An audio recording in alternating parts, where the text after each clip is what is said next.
We know this conflict did not begin in October 2023. It can only be resolved through principled compromise based on appreciation of the proper context. Calls for immediate end to Israeli war in Gaza resonate as extraordinary Arab Islamic summit holds in Riyadh, Saudi Arabia. How do you drive resilience? How do you scale up resilience? How do you build resilience? Because without building resilience, we cannot talk about addressing climate action, climate change.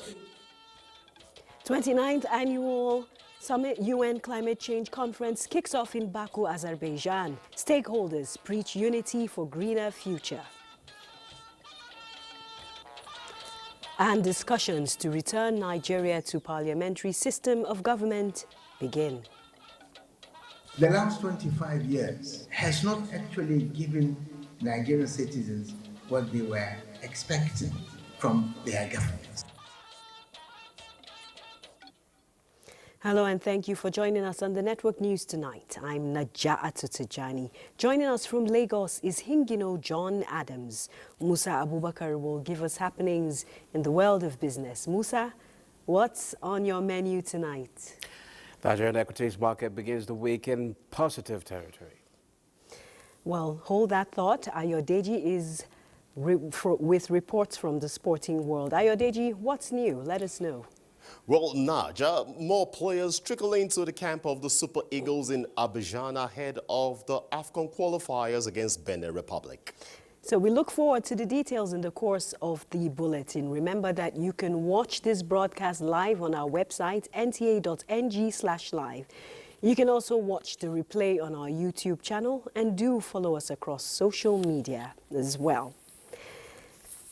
The Minister of Trade and Investment, Dr. Jumoke Uduole, says the government of Nigeria is dedicated to enhancing digital infrastructure across all state parties, while emphasizing the importance of robust personal data protection provisions to foster trust and prevent cybercrimes and fraud.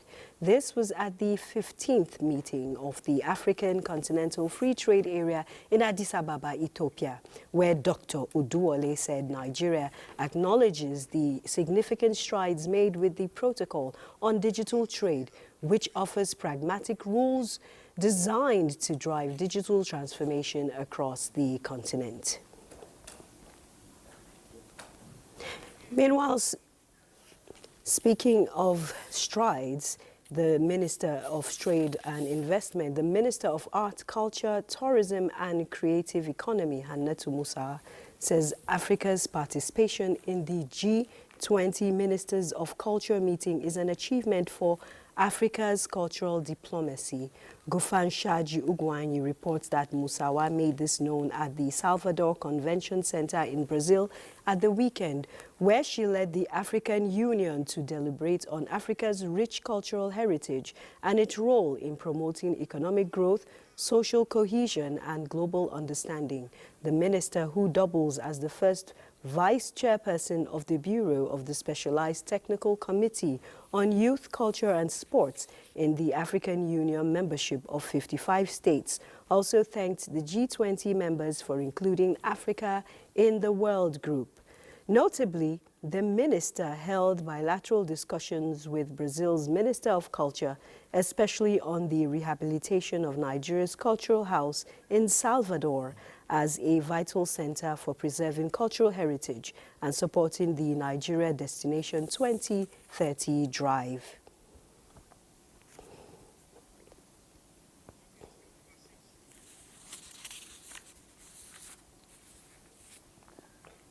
Meanwhile, 4 more Nigerians have won elections into various elective positions. A United States-born Nigerian, Dr. Oye Owolewa, District of Columbia, Chiakabari, Jenindera District, Australia, Shegun Adeyino, Georgia, USA, and Yemi Mobolade, Colorado Springs, USA. In a congratulatory message, NITCOM Chairman, CEO, Honorable Abike Dabiri Erewa, hails their victory at the polls and applauds them for breaking such records in the political arena of their different places of residence, and setting standards.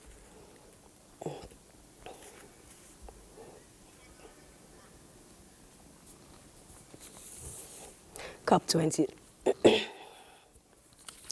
Meanwhile, the extraordinary session of the Joint Arab-Islamic Summit is underway in Riyadh, Saudi Arabia, where issues concerning the Middle East, Israeli-Palestine conflict, and other global issues are on the table for discussions. Earlier on, President Bola Tinubu addressed the session where he presented Nigeria's position and call for action. Your Royal Majesty, the two-state solution stands as a beacon of hope. I agree. Representing the right of both Israelis and Palestinians to self-determination and peace. It is not just a diplomatic article of faith, it is a vision grounded in principle of quality and mutual recognition. Achieving this vision requires a commitment to dialogue and deal-making in respect for history. We know this conflict did not begin in October 2023. It can only be resolved through principled compromise based on appreciation of the proper context. The conflict in the cradle of history is so visceral that the ripples of this division spread far and quickly. The corrosive impact of images of endless violence repeated on 1 billion smartphones around the world is huge. We need to find a new pathway to peace without delay. Nigeria has always championed the cause of peace and cooperation among nations. Our own experiences, domestically and regionally, have taught us that identity politics are no substitute for respecting the nuances of diversity. The path to reconciliation may be fraught with challenges, but it is through honest conversation and deal-making that we can foster understanding. Home in Nigeria, President Bola Tinubu's recent tax reforms aim to increase revenue generation, make tax obligations fairer, and streamline compliance. The reforms are also expected to broaden the tax base, corporate income tax, and, of course, restructure where lower-income individuals will pay minimal to no income tax and simplify tax administration. Joining us from our Lagos studio is Taiwo Oyedele, the Chairman, Presidential Committee on Tax Reforms, to tell us more about this. Thank you for joining the Network News.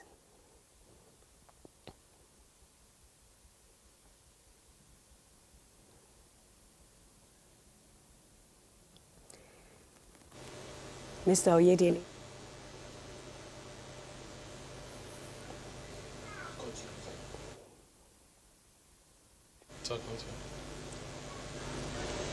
Mr. Oyedele. Well, we seem to be having audio issues. An overview of the reforms and Mr. the Oyedele. bills that were sent to the National Assembly, if you can hear me. So there are 4 bills that were sent to the National Assembly. The Nigerian Tax Administration Bill, the Nigerian Tax Bill, as well as the Nigerian Revenue Service Establishment Bill, and the 4th one is the Joint Revenue Board Establishment Bill. So the essence of these reforms are really to simplify the tax system in Nigeria, to make it easier for people to pay tax, and to remove the burden of tax from the poorest people, like people who earn minimum wage, so we can exempt them from paying taxes. For small businesses also to be exempted from paying taxes, so they can at least have the space to be able to grow their businesses. And even for large businesses to reduce their corporate income tax rate from about 30% to around 25%, and to harmonize the various taxes they are having to pay. Also for the ordinary Nigerian to remove the burden of VAT from the things they consume, food, health, education. But I know there has been some controversies around VAT distribution formula, and I think it's mostly due to misunderstanding of what is being proposed. Section 22 of the Nigerian Tax Administration Bill contains the intention of what is being proposed. Today, VAT is remitted where companies' headquarters are based, which is mostly Lagos for many of the companies. But consumption of those goods and services are done across Nigeria. Soft drinks, airtime, cement for building houses, all those things are consumed across Nigeria, but the head offices are based in Lagos, so they remit in Lagos, and Lagos State takes the credit for the derivation, which we consider not to be fair. We think that it's better to attribute the derivation to the state where those consumptions take place, and on that basis we can then say every state should take about 60% of what is derived from their location, and the balance of 40% can then be shared based on equality of states as well as population.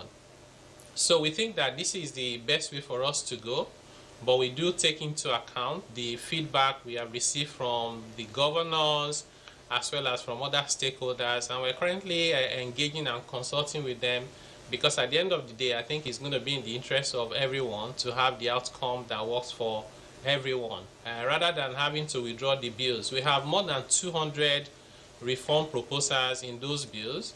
I do not think we should, because of one clause that we can discuss and agree on what should be, then withdraw all the bills. So to demystify all this for especially the small business owner and the man on the street, the president has acknowledged that times are hard, and he has repeatedly said that these reforms will not make things worse. How so?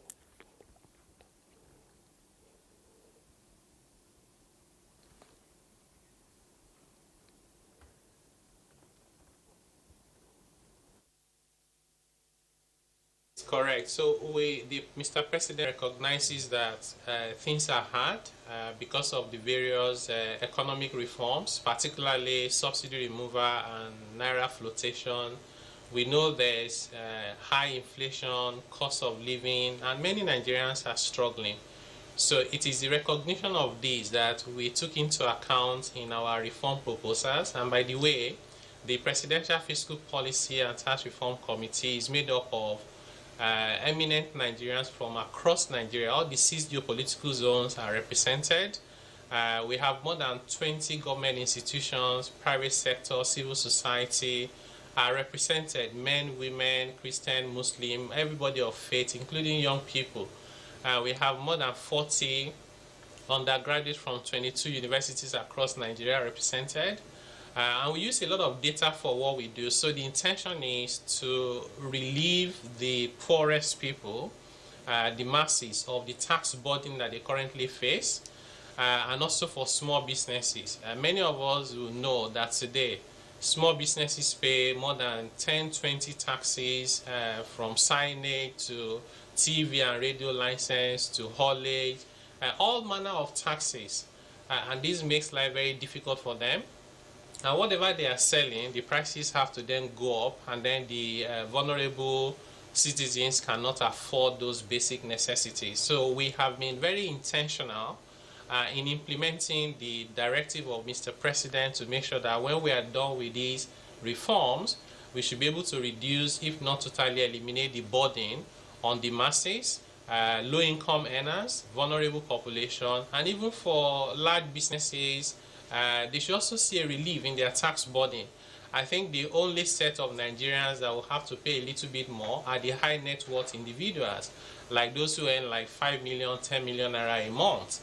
And those people are not many in Nigeria. It's probably about 1-2% of Nigerian population that can boast of that level of income. Those are the people that will pay a little bit more. Other than that, everybody else will see a significant drop in their tax burden, and I think it's something that we all need to embrace. Good for many Nigerians. I've been speaking with the chairman, Presidential Committee on Tax Reforms, Mr. Taiwo Oyedele, demystifying and simplifying tax administration and what small businesses and the common man can expect. Thank you for joining us, sir. Now, this is the network news on NTA, still to come. Chief of Defense Intelligence Conference holds. Digital platform to combat threats tops agenda. Details and more after the break. Let's revisit our first two stories. The Minister of Trade and Investment, Dr. Jumoke Oduwole, says the government of Nigeria is dedicated to enhancing digital infrastructure across all state parties, while emphasizing the importance of robust personal data protection provisions to foster trust and prevent cybercrimes and fraud.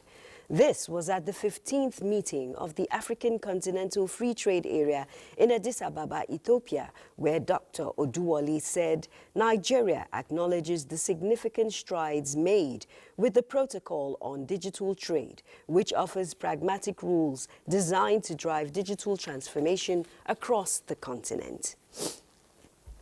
Meanwhile, the Minister of Art, Culture, Tourism and the Creative Economy, Hannatu Musawa, says Africa's participation in the G20 Ministers of Culture meeting is an achievement for Africa's cultural diplomacy.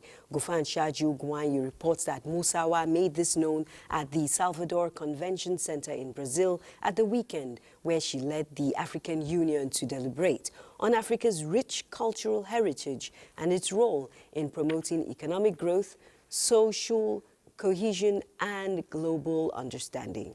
The minister, who doubles as the first vice chairperson of the Bureau of the Specialized Technical Committee on Youth, Culture and Sports in the African Union membership of 55 states, also thanked the G20 members for including Africa in the World Group. Notably, the minister held bilateral discussions with Brazil's Minister of Culture, especially on the rehabilitation of Nigeria's cultural house in Salvador as a vital center for preserving cultural heritage and supporting the Nigeria Destination 2030 initiative. Now, COP29 is underway in Baku, Azerbaijan, expected to hold from the 11th to 22nd of November 2024. The gathering is a pivotal global climate conference where nearly 200 countries gather to discuss key climate initiatives. Building on previous COP commitments, COP29 emphasizes several critical areas. Let's now join our correspondent Charles Alpha in Azerbaijan to bring us up to speed on the event. Charles. Look, Najatu, it's nice to see you again join me from there. Yeah, Charles, bring us up to speed on what's happening. What makes this year's what makes COP29 special? Okay, I'd like to say thank you very much again for having me on the Network News live from Azerbaijan. COP29, it's all about climate financing, and that is what every nation right now is pushing for. They need to increase finance. They need to, set a new global climate financing that can help countries mitigate impact of climate change. And you may want to ask, why climate financing? Why will you want to put climate financing in the front burner? From the very first day of an event such like this, that addressing the underlying vulnerability of communities that are prone to flood and erosion and land degradation and all kinds of, impacts, would need funding. And if you want to build resilience to be able to combat climate change, you will need funding. You want to adapt, you need funding. You want to set up green projects that will help you fight climate change. You need funding.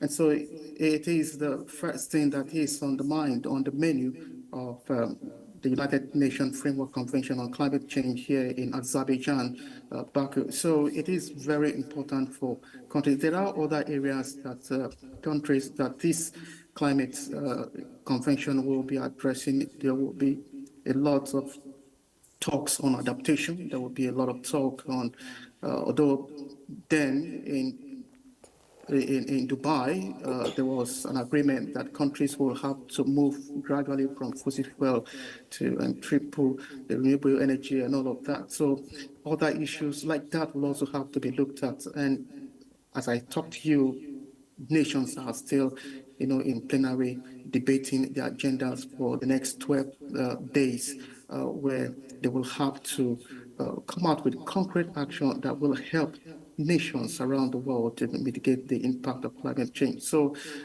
finance is the major issues on the table. And so we are hoping that at the end, there are going to be more resolutions that will help countries like Nigeria, help build its resilience. We know that so many financial commitments have been made. $100 billion have been made, but we are hoping that at the end of these all the discussions, from the address of the Executive Secretary, United Nations Climate Change, Simon Still, this morning, he was talking about setting a new target. So it means that from the $100 billion that is already on ground, he is saying that countries will need a lot more, $3 trillion for countries to be able to effectively fight climate change. And that is where we are right now, and hoping to unravel more plans, from the UNFCCC. All right, Charles, thank you very much for giving us this intro. We'll be expecting more updates over the course of the meeting. That was our correspondent, Charles Alpha from Azerbaijan on COP29. And back home in Nigeria, the 13th meeting of the National Council on Land, Housing and Urban Development has opened in Gombe State. Emmanuel Akila reports that the agenda of the meeting includes addressing incessant cases of building collapse in the country. Vision of houses for Nigerians has been one of the policies and programs of successive governments. However, statistics show housing deficit in the country. The annual meeting of the National Council on Lands, Housing and Urban Development seeks to address the challenges surrounding provision of decent houses. The minister started working with relevant various agencies, Bureau for Statistics, National Population Commission, about almost 10 agencies who have been given this mandate to go and ensure that we got an accurate data on the housing deficit. This meeting definitely going to enhance the provisions of affordable houses in all the states. As for the availability of houses, I think the important thing is, one, to develop our local materials so that we'll be able to have cheaper houses for people to be able to afford them. But the important thing is affordability. The agenda for the 13th meeting has been set, and some of the issues discussed during the opening ceremony is the problem of building collapse in Nigeria. Now, participants from all over the country believe that if this issue is addressed properly, it is going to be a thing of the past. By now, we expect that the 36 states will domesticate the National Building Code. Let's start from there. And you see that only registered professionals, builders, architects, engineers, participate in the building production process. If enforcement is there and the builders also comply by those standards, they wouldn't have cases of building collapse here and there. The week-long meeting is themed Housing the Future, Affordable Housing for Economic Growth, Climate Resilience and Urban Development. In Gombe, Emmanuel Akila, NTA News. Thank you, Emmanuel. Now we're talking technology, which will continue to drive military components in containing terrorism and other high-profile crimes and evolving threats to national security. The Senate President Godswill Akpabio said this in a message delivered at the annual Chief of Defense Intelligence Conference in Abuja. Defense correspondent Ismail Musa reports. Nigeria's 25 defense advisors and attaches are credited to 90 countries across the globe attending the 2024 Chief of Defense Intelligence Conference. The annual platform reviews activities and make projections for enhanced operations. In preparation for the current and future warfare, the Chief of Defense Intelligence, who acknowledged emerging security threats, stressed the remarkable combat and intelligence operations in stemming criminal activities and announced plans to establish an intelligence technology center as a force multiplier for proactive intelligence gathering. We are determined to improve how intelligence is collected, processed, and disseminated for operations through emerging technologies. These innovations will help process massive data sets and identify patterns that might otherwise remain undetected. Our challenges are now only internal, hence the need to bring to bear experience in anticipating emerging threats. These attaches are Nigeria's diplomats and security eagle eyes abroad. The 2024 Chief of Defense Intelligence Conference is focusing on exploring the role of technology in strengthening regional and national security. In Abuja, Ismail Musa, NTA News. Meanwhile, the Acting Chief of Army Staff, Lieutenant General Olufemi Oluyede, has held a strategic engagement with Army formations and units under the 8th Division Area of Responsibility to boost troops' morale and operational capability in combating banditry, kidnapping and terrorism under the Northwest Theatre Operation at Erindaji for enhanced national security. The Army Chief operational visit is to further galvanize support and cooperation of the Sokoto communities in sharing crucial information with security forces, which will aid in dismantling the network of notorious groups and restoring peace to the affected communities in the region and country. Ilela and Tangaza are among the local government areas grappling with activities of bandits and kidnappers that led to the displacement of many people and villages in Sokoto State. This operational tour by the Acting Chief of Army Staff, Lieutenant General Olufemi Oluyede, is to obtain first-hand information, assess the security situation, and challenges the frontline troops are facing for appropriate action. Addressing the troops, the Army Chief commended them for their sacrifices and commitment in the fight against enemies of the state and urged them to remain vigilant so as to safeguard the territorial integrity of the country. what are the challenges? Now, the issue is how do we react to those challenges? So one of the reasons why I'm here is the charge of my soldiers to brace up the challenge, and that we shall do.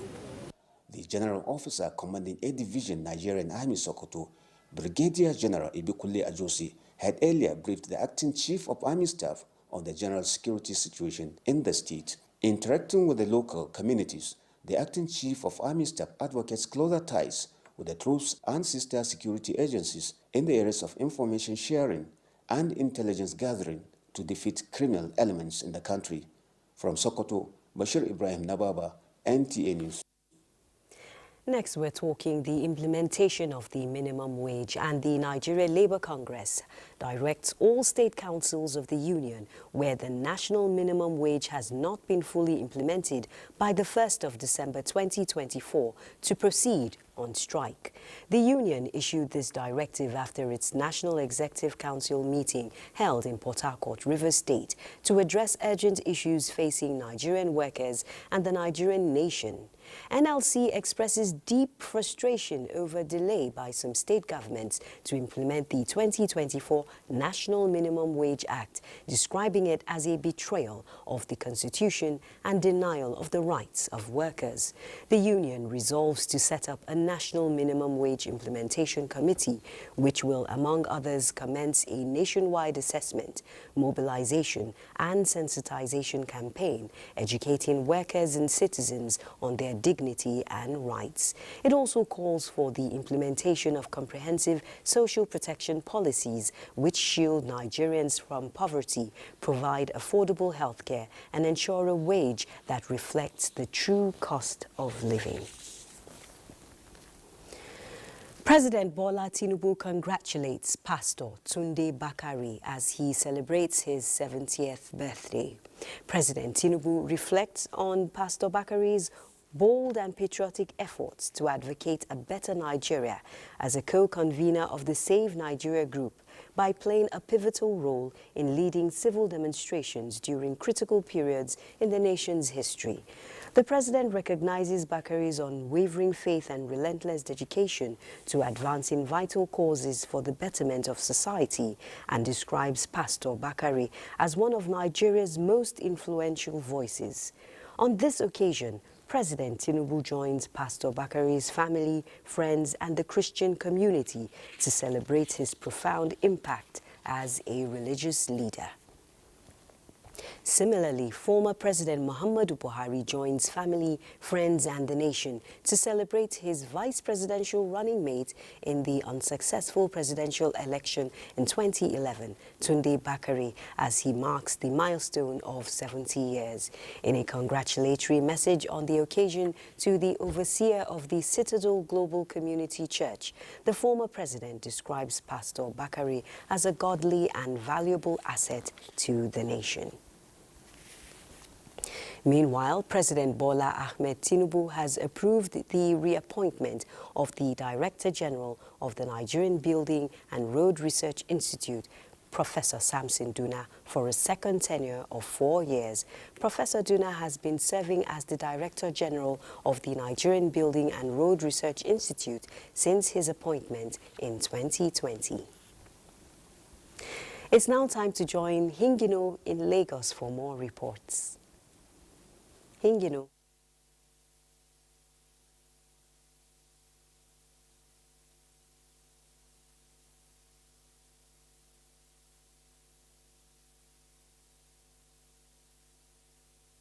Maritime Sector and International Trade Alliance, the management of Lekki Port Enterprise Limited, Lekki Free Port Terminal, and Lagos Free Zone have launched an alliance of 3 giant shipping lines. Bolaji Akin reports that the alliance signaled the arrival of a container ship named EA Centaurus at Lekki Deep Sea Port. EA Centaurus is a container ship measuring 272 meters in length, 43 meters wide, and with a capacity of 7,020 foot equivalent units. The arrival of this container ship in Lekki Port was as a result of mutual and economic partnership between 3 shipping companies, namely COSCO, Ocean Network Express, ONE, and ZIM. What we celebrate is not only the upgrade of the COSCO Victory service, but also another important milestone in the cooperation between China and Nigeria in the field of maritime transport. We believe that Lekki Port is truly the future of containerized shipping in Nigeria. The port stands as a testament to what can be achieved in Nigeria when a group of dedicated people put their efforts together. The advancements available with this state-of-the-art and world-class terminal will give us the flexibility for all stakeholders an amazing opportunity to see new levels of prosperity and economic development in Nigeria. The arrival of the ship is a significant milestone and the beginning of a new era to meet the demands of shipping companies and importers while contributing to the economic development of the country. We are strengthening our position on the international stage and opening new opportunities for trade in industry. From 1, we now have 4 shipping lines calling at Lekki Port. It's significant because it gives customers more options and allows more customers to have access to the state-of-the-art facilities that we have in Lekki Port. This is a symbol of our unwavering dedication to positioning Lekki Port as a transformative force in the Nigerian maritime industry. The management of the port says it is looking forward to this kind of partnership as the port can boast of latest technology in shipping business. In Lagos, Bolaji Akim, NTA News. Just as Lagos continues to experience geometric growth in population, it is evolving strategies to solving one of the crucial challenges that come with increase in the number of residents. This solution is driven around employing intermodal approach to transportation, which will make it easy to navigate the metropolis. Michael Olale reports that the Lagos Metro Rail line offers blue and red options, but beyond colors, there are more advantages. Lagos, being the fifth single largest economy in Africa, is not only taking advantage of the 40% of its landmass covered by water to develop water transportation, but equally investing in the rail system. Although the plan is to develop 7 color-coded light rail network spread across the state, the effectiveness of the blue and red rail lines is changing the traveling experience of the people. If more of these are being introduced in other areas, I think there will be a reduction in the issue of overpopulation in some certain areas. Experts say the impact is visible, with figures proving that navigating through this axis has been simplified. We have a study that demonstrates critically that travel time has improved in Lagos tremendously, almost double. That is what used to cost you about 2 hours now, before now, or 3. It's not just 1 hour or 1 hour plus. We want to advocate that there should be wagons for freight. Currently, the freight is for passengers. Once travel time has reduced, what improves is the productivity of the companies and individuals will improve. And also, it improves the quality of the environment. The 27-kilometer blue line stretching from Okokomaiko to Marina is powered by electricity, and the belief is that it is a projection into what economic activities within that corridor will look like in the future. That corridor is being adopted as the green corridor for Lagos. Using that as a pilot phase when Lamata will now deploy alternative transition modes. Key players say, with more investments in rail service, the era of mass transportation will return, thereby reducing congestions on roads. In Lagos, Michael Olale, NTA News. Those are the stories from Lagos. Musa is standing by with business news, but that will be after this break. Now, thanks for being there. Let's now begin business news with energy. Oil prices fell by more than 2% on Monday after China's latest stimulus plan disappointed investors seeking demand growth in the world's second biggest oil consumer, while supply looks set to rise in 2025. Brent crude futures lost $2.04 or 2.76% to close at $71.83 per barrel, while U.S. West Texas Intermediate crude futures settle at $68.04 a barrel, down $2.34 or 3.32%. Both benchmarks fell more than 2% on Friday. And now to equities market. The Nigerian equities market began the week in green, sustaining gain recorded on Friday. The all share index climbed 0.14% to close at 97,373.94 points. A total of 297.8 million shares in 902 deals corresponding to a market value of 7.5 billion naira were traded. Today's data shows 38% decline in volume, 17% decline in turnover, but 10% improvement in deals. Equity capitalization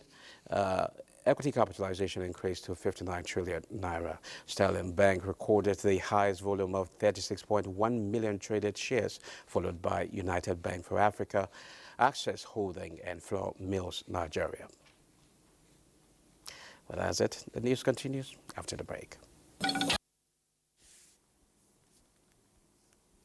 All right, let's begin with sports here in this segment because the Super Eagles have officially opened their training camp in Abuja with the hope of securing a spot at the Africa Cup of Nations finals in Morocco next year.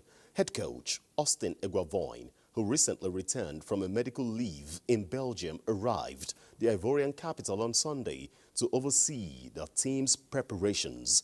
Victor Collins and Al-Hassan Yusuf and the bulk of the invited players are expected to train Tuesday morning before they take on Benin Republic, coached by Gennot Raw, former coach of the Super Eagles, ahead of their match on Thursday. Let's also tell you that Bendel Insurance have been penalized for violating the MPFL frameworks and rules during their Matchday 11 encounter against Kano Pillars on Saturday. As a result of the assault on match officials during their 1-0 defeat at home to Kano Pillars, Bendel Insurance will forfeit 3 points and 3 goals. Additionally, the club has been fined 2 million naira for inadequate security measures and for failing to maintain proper conduct among their supporters during the match. They will incur another fine of 1 million naira for actions that could tarnish the reputation of the game. Furthermore, Bendel Insurance must pay 250,000 naira each to the assaulted officials, namely Adeni Adewale, Anoluakwa Balogun, and Sadiq Shonibare. The club has 48 hours from the notification date to appeal the penalties. Sporting Lisbon has appointed João Pereira as head coach on a contract running till 2027, following the departure of Ruben Amorim to Manchester United. However, Amorim has assumed his role as Manchester United manager. The 39-year-old, who arrived north of England on Monday and was received by club chief executive officer Omar Berrada and other ranking officials, is expected to bring his own backroom staff in his bid to guide the record English Premier League champions back to genuine contenders for trophies domestically and internationally. Still in England, PGMOL have suspended David Coote pending an investigation after a video surfaced on social media that appears to show him making offensive comments about Liverpool and former manager of the club, Jurgen Klopp. The authenticity and timing of the video have yet to be confirmed, as it remains unclear whether it was recorded. Liverpool has acknowledged the video's circulation, but has chosen not to comment due to ongoing PGMOL, which is the Professional Games Match Officials Limited investigation. And that's your sports. It's back to Naja. Thank you, Ayodiji. President Bola Tinubu has reaffirmed his administration's commitment to fostering dialogue, reconciliation and healing among all ethnic nationalities. In a special message commemorating Ogoni Matters Remembrance Day, President Tinubu stands in solidarity with the National Youth Council of Ogoni people and all Ogoni citizens to honor those who made the ultimate sacrifice in defense of the Ogoni nation's interests. This year's commemoration, themed After Price Comes Praise, reflects the collective commitment to acknowledging the pain and the lessons of the past as citizens aspire for a brighter future. The subsequent struggle of Ogoni leaders to protect the environment from harmful oil exploration was met with severe repression, culminating in the tragic execution of Ken Saro-Wiwa and 8 other leaders in 1995. And on that note, we conclude the network news on NTA.